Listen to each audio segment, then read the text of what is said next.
Habang si Joshua ay nagpapaka-emosyonal sa kanyang nawawalang anak na si Carl, bigla namang may kumatok sa kanyang pintuan.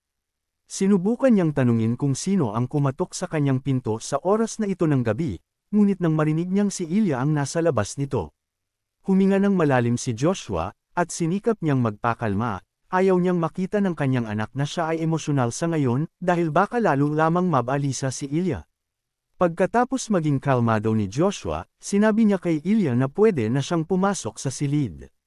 Bagaman gabi na, nais ni Ilya na bisitahin ang kanyang ama dahil gusto niyang pag-usapan ang isang suliranin na kanyang kinakaharap, at gusto niyang humingi ng payo mula sa kanyang ama. Matapos umupo, sinimulan ni Ilya na magpaliwanag sa kanyang ama, sinabi niya na napagtanto niya na patuloy siyang nahahatak ng iba sa kanyang buhay, at ngayon na gusto niyang tumayo gamit ang sarili niyang mga paa, hindi niya ito magawa dahil hindi niya alam kung paano. Matapos marinig ang buong kwento ni Ilya, sinabi ni Joshua na tila ba may mali ng pagkakaintindi si Ilya.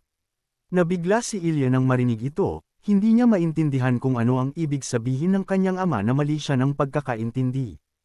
Tinanong ni Joshua si Ilya na kung siya ay maglalakad sa sarili niyang landas, bakit siya naniniwala na kinakailangan niya itong tahakin ng mag-isa.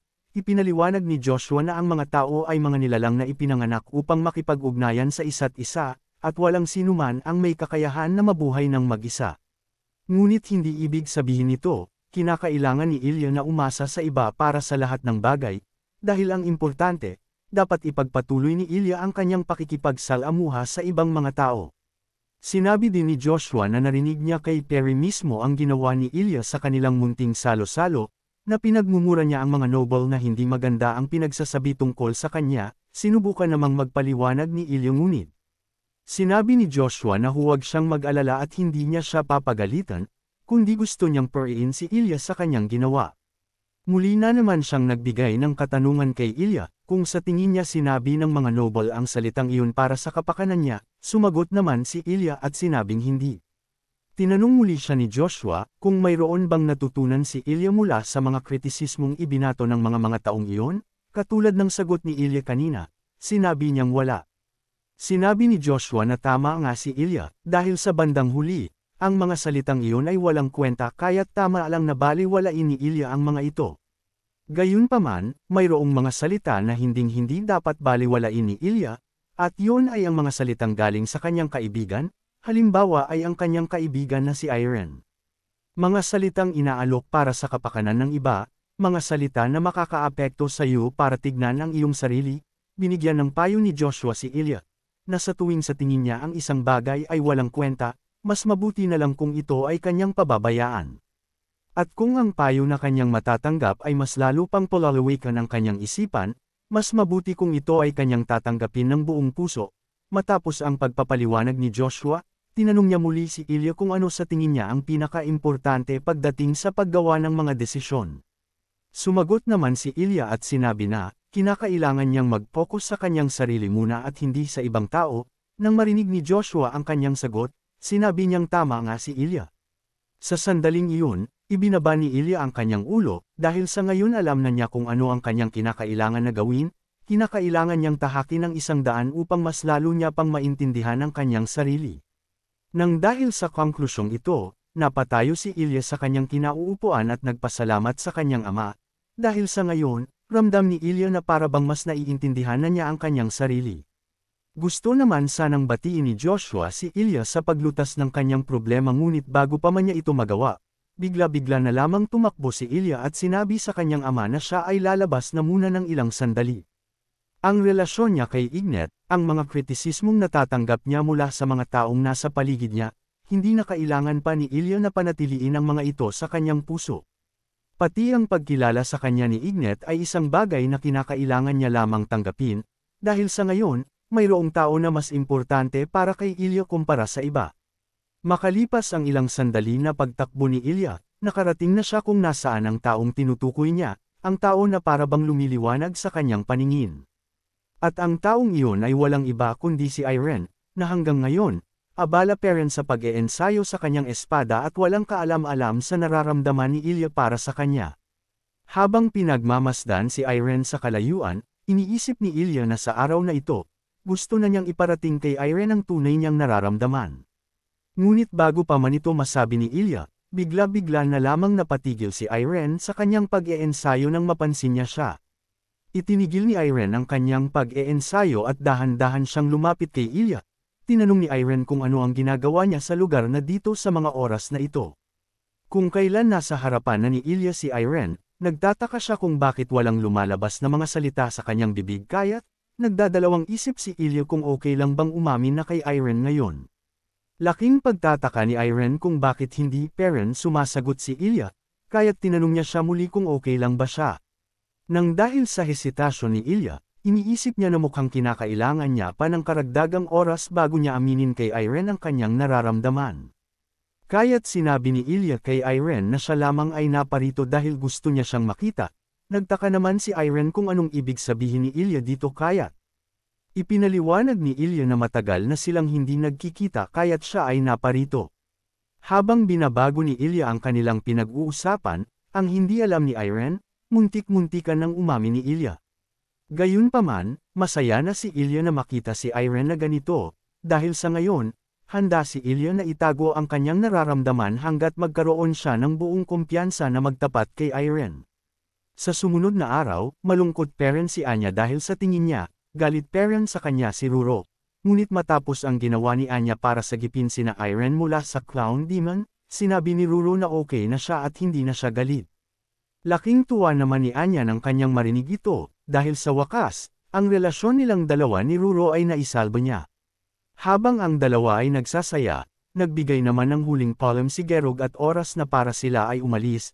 Hindi siya nakakasigurado kung kailan muli silang magkikita ngunit, sinabihan niya si Irene na laging mag-iingat. Ngunit bago pa man sila tuluyang umalis, tinawag naman ni Ignet ang pangalan ni Irene. At kanyang ipinaalala na sa loob ng 3 taon, sinabi niyang siguraduhin ni Irene na siya ay mas lalo pang lalakas sa loob ng 3 taon na iyon. Katulad ng sinabi dati ni Irene, buong kumpiyansa niyang sinabi na siya ay sasali sa kanilang puwersa sa loob lamang ng 1 taon. Natawa naman si Ignet nang dahil sa kumpiyansa ni Irene, binalaan niya siya na hindi ganun kadali makuha ang pagkilala ni Kun tulad ng iniisip niya. Tinanong naman ni Irene kung nakilala na ba niya si Kun. Nang biglang lumapit si Ignet kay Irene, ibinulong niya na hindi pa niya nakikilala si Kun ngunit, madami siyang naririnig tungkol sa kanya. Ayon sa kanyang mga nasagap na impormasyon, sinabi niya kay Irene na si Kun ay nasa paaralan ng Krona Swordsmanship, kaya't ngayong alam na ni Irene kung nasaan si Kun. Sinabi ni Ignet na nakadepende na sa kanya kung ano ang susunod niyang gagawin. Habang nag-uusap ang dalawa ng masinsinan, ang mga titig naman ni Ilya sa hindi kalayuan ay napakatindi, na parabang binabantayan niya ang bawat galaw ni Ignet kay Irene. Nang dahil sa pagtitig ni Ilya, bigla na lamang napalingon si Ignet sa kanyang direksyon. At tinanong si Ilya kung anong meron, at baka mayroon siyang gustong sabihin sa kanya. Ngunit taliwas sa ating inaasahan, gustong ipaalam ni Ilya na susunod nilang pagkikita ni Ignet, gusto niyang magkaroon silang dalawa ng duelo. Makalipas ang ilang araw, ipinagpatuloy naman ni Irene ang kanyang pagsasanay kasama ang ama ni Ilya, ngunit kumpara sa mga unang araw ng kanilang laban, nagmistulabang mas tumindi ang mga pag-atake ni Joshua kay Irene. Hindi pinalagpas ni Joshua na panain ang kahinaan ni Irene matapos niya siyang makitang nahirapan at mawalan ng balanse mula sa pag-atakeng iyon. Ngunit ang totoong dahilan kung bakit ganito na lamang ang kinikilos ni Joshua ay nang dahil sa mga nakalipas na araw, ang hindi alam ni Irene, nakita ni Joshua ang lahat ng pangyayari ng gabing iyon.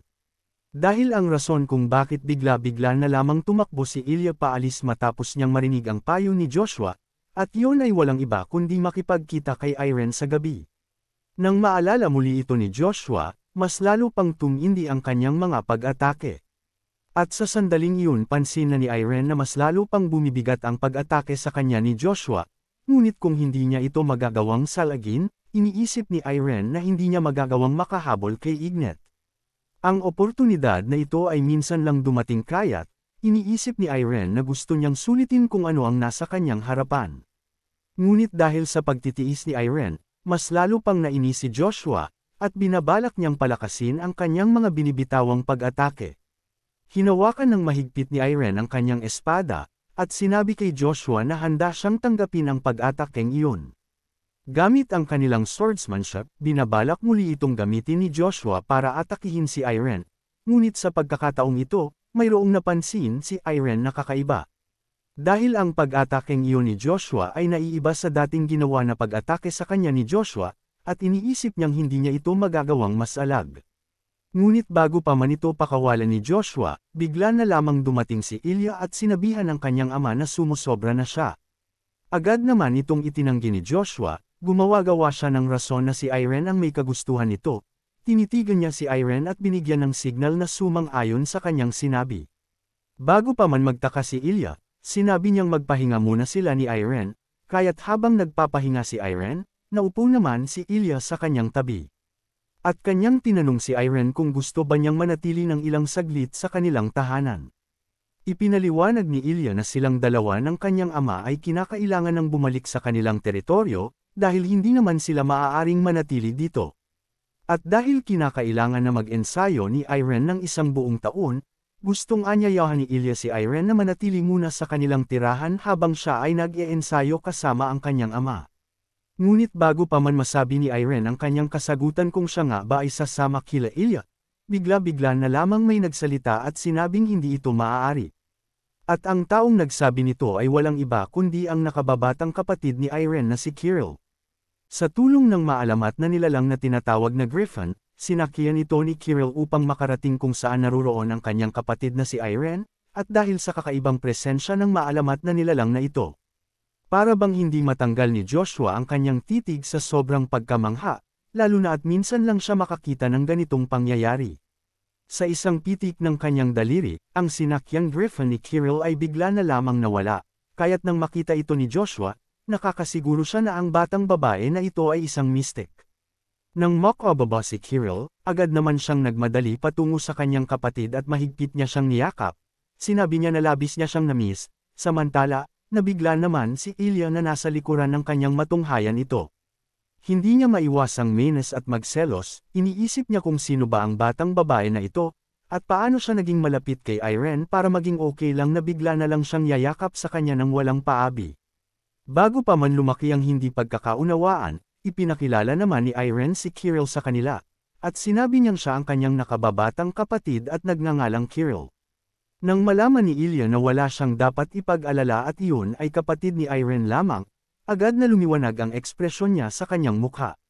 Matapos maipakilala ni Irene si Kirill sa kanila, lumingon naman si Kirill kay Irene, sinabi niya na siya ay naparito dahil hindi man lang magawa ni Irene na umuwi sa kanilang teritoryo, matapos ang 2 taon na paglalakbay. Ngunit mali naman ang timing si Kirill, dahil napagdesisyonan na ni Irene na balak niyang bumalik sa paaralan ng Chrono Swordsmanship, dahil balita niya kay Ignet, doon niya matatagpuan si Kun na kinakailangan niyang makilala. Sinabi niya kay Ilya na hindi siya makakasama sa kanila pabalik sa kanilang teritoryo, dahil kahit na hindi siya magtagumpay sa pagkuha ng pagkilala ni Kun sa kanyang kakayahan, iniisip ni Irene na mas makabubuti kung magtatakda siya ng araw para subukan niya muling kilalanin ni Kun ang kanyang kakayahan.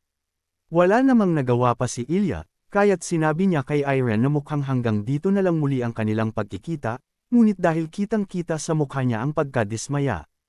Ito naman ay napansin ni Kirill kaya't, iniisip niya na mukhang naging malapit si Ilya sa kanyang kapatid nitong mga nakaraang taon na sila ay nagkasama sa kanilang paglalakbay.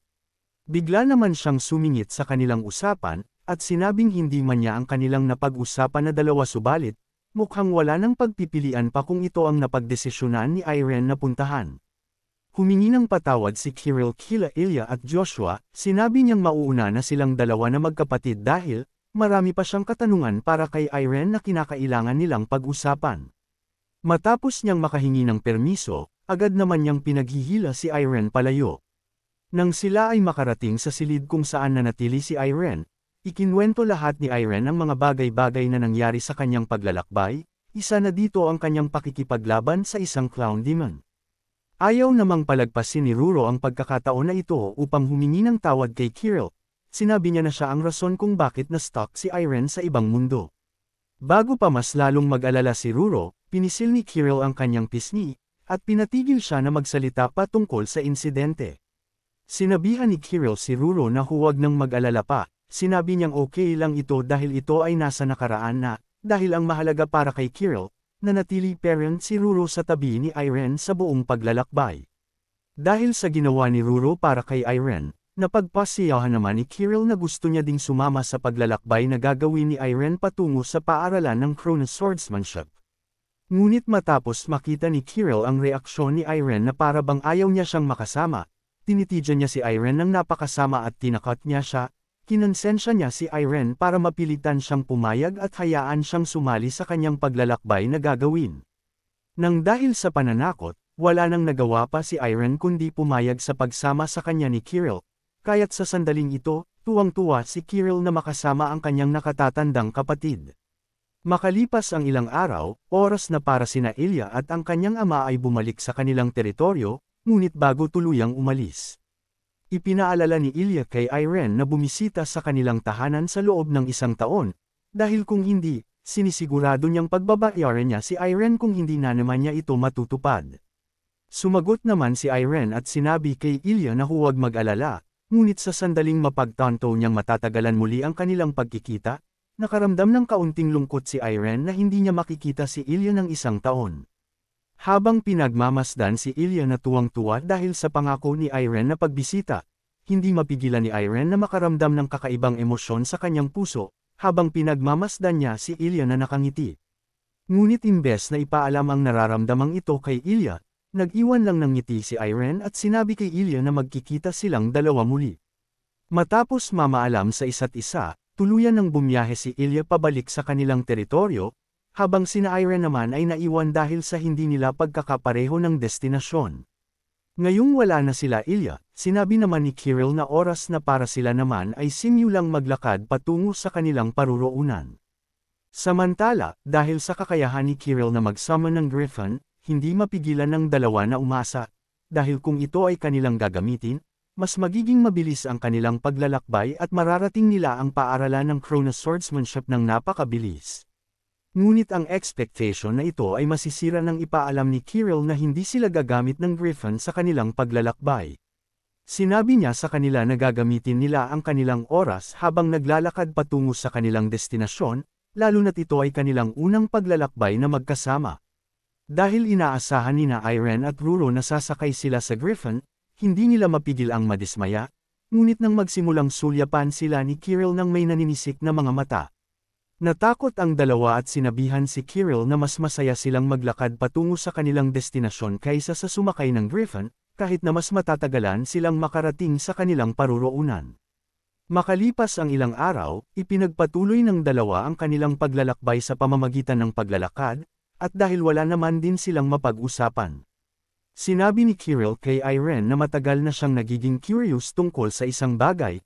Nagtaka naman si Irene sa kung anong ibig sabihin ni Kiril kaya't tinanong niya kung ano ang pumukaw sa kuryosidad ni Kiril.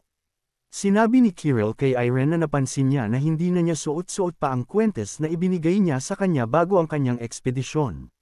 Bago pa man magalit si Kiril, dali-dali namang hinalughog ni Irene ang kanyang bag, at sinabing nasa kanya pa ito, ngunit sa kasamaang palad. Matapos niyang makipaglaban sa Clown Demon, ito ay nasira dahil sa sobrang lakas ng masamang kagustuhan nito. Iniisip ni Irene na mukhang hindi kinaya ng kwentes ang lakas nito. Agad na humingi ng tawad si Irene, alam niyang regalo ito sa kanyang ngunit ito ay nasira. Sinabi naman ni Kiril na okay lang ito, dahil hindi naman ito kasalanan ni Irene. At isa pa, sa tingin ni Kiril, ang kwentes na suot-suot ni Irene sa ngayon ay maganda, dahil pakiramdam ni Kiril, magiging kapani-pakinabang ito kay Irene. Nang makita ni Irene na hindi nagalit si Kiril, laking pasasalamat naman niya at naiintindihan ni Kiril ang nangyari. Samantala, pangiti-ngiti naman si Kiril nang kanyang marinig ang salitang ito sa kanyang nakatatandang kapatid. Makalipas ang ilang oras na paglalakad, sila ay inabutan na ng gabi kaya't naisipan nila na dito na muna magpahinga sa isang bahay panuluyan na kanilang nadaanan. Ngunit imbes na magpahinga kahit na gabing-gabi na, umupo si Irene sa kanyang higaan na para bang may gumugulo sa kanyang isipan. Dahil bago pa man sila maghiwalay-hiwalay nila Ilya, binigyan siya ng payo ni Joshua, gusto niyang tumatak kay Irene ang kanyang sasabihin. Pinayuhan niya si Irene na huwag niyang hawayan ang kanyang sarili na lamunin ng apoy ni Ignet. Lalong-lalo na dahil pansin ni Joshua na ang kagustuhan ni Irene na humabol sa kakayahan ni Ignet ay ang nagtutulak sa kanya para mas lalo pang pagbutihin ang kanyang pag-eensayo sa paggamit ng espada. Sinabi niya kay Irene na ang kanyang alab sa puso ay mas malakas kumpara sa iba. Gayunpaman, dahil sa sobrang tindi ng alab nito, binalaan niya si Irene na kung hindi niya ito magagawang kontrolin, maaari siyang magdusa. Nang maalala ni Irene ang payong iyon ni Joshua, nagsimula siyang umakyat sa kanyang higaan. Umayos siya ng upo, at nagsimula siyang magpakalma sa pamamagitan ng meditation, upang siya ay makapunta sa kanyang kaloob-looban. Nang siya ay makapunta sa kanyang puso, mukhang tama naman ang sinabi ni Joshua sa kanya, dahil nang tignan ni Irene ang apoy sa kanyang puso, ramdam niya na mas mainit ito kumpara dati. Kaya't sa sandaling maramdaman ito ni Irene, nagsimula nang maapektuhan ang kanyang pag-iisip sa sobrang pag-aala sa maaring mangyari sa kanya. Dahil kung ang alab sa kanyang puso ay mas lalo pang lalaki ng tuluyan, at mapabayaan ang kanyang sarili na makonsumo ito ng obsesyon at pagmamadali. At ang kanyang emosyon ay maging puot at kahihiyan, malaki ang posibilidad na mawala si Irene sa kanyang katinoan at maging isang demonoid tulad ng mga tao na kanyang nakilala. Kaya't upang hindi ito mangyari, iniisip ni Irene na kinakailangan niyang matutunan kung paano kontrolin ang alab sa kanyang puso bago pa man mahuli ang lahat. Ang naisip niyang ideya ay gumamit ng water energy, ang enerhiya na may kakayahan upang labanan ang kanyang fire energy sa pagliyab. Ngunit taliwas sa inaasahan ni Irene, nang ito ay kanyang gamitin, ang water energy ay mabilis na naglaho dahil sa sobrang tindi ng kanyang fire energy. Kanyang pinagmasdan ang alab sa kanyang puso at para bang walang nangyari, kahit na sinubukan niyang apulahin ang apoy. Dahil sa patuloy nitong pagliyab, iniisip ni Irene na kung ito ay magpapatuloy, maaaring magkatotoo ang kanyang ikinababahala at malaman na talaga siya ng kanyang sariling apoy. Upang hindi ito mangyari ang kanyang ikinababahala, kinakailangan ni Irene na palakasin ang kanyang water energy upang magkaroon ng balanse. Makalipas ang ilang sandali na pagsubok upang pahinain ang alab ng kanyang apoy, nagsimulang maging mainipin si Irene dahil hanggang sa ngayon, hindi niya pero nagagawang makontrol ang alab sa kanyang puso. Sa sandaling makaramdam si Irene ng pagkainipan ng dahil sa kanyang emosyon, mayroong maitim na enerhiya mula sa kanyang likuran na nagbabadya. Ngunit bago pa man ito tuluyang mabuo, bigla na lang itong hamupa nang kumatok si Kirill sa pintuan kung nasaan si Irene. At nang siya ay pumasok, katulad nga ng inaasahan ni Kirill, ang kanyang kapatid ay nag-eensayo na naman. Sinabihan ni Kirill si Irene na kumalma muna at huwag muna siyang puro ensayo habang siya ay naglalakbay kasama siya, sumang-ayon naman si Irene at nagpasalamat kay Kirill nang dahil sa kanyang pag-aalala. Nang dahil sa mga sinabi sa kanya ni Kirill, iniisip ni Irene na mukhang tama nga si Kirill, na hindi niya kinakailangan na magmadali. Dahil ang kailangan niya lamang gawin ay katulad ng kanyang mga ginagawa dati, at yun ay ang dahan-dahanin ng mga bagay-bagay. Nang dahil sa pagkakaunawa ni Irene kung ano ang kanyang dapat gawin, ang maitim na enerhiya sa kanyang likuran ay nagsimulang maglaho, ngunit mukhang naghihintay pa rin ito kay Irene hanggang sa siya ay maapektuhan na naman ng kanyang emosyon. Salamat sa panunood ng video. Kung nagustuhan mong manood ng mga Tagalog manhwa recap, huwag kalimutan mag-like, share and subscribe para sa susunod pang mga video.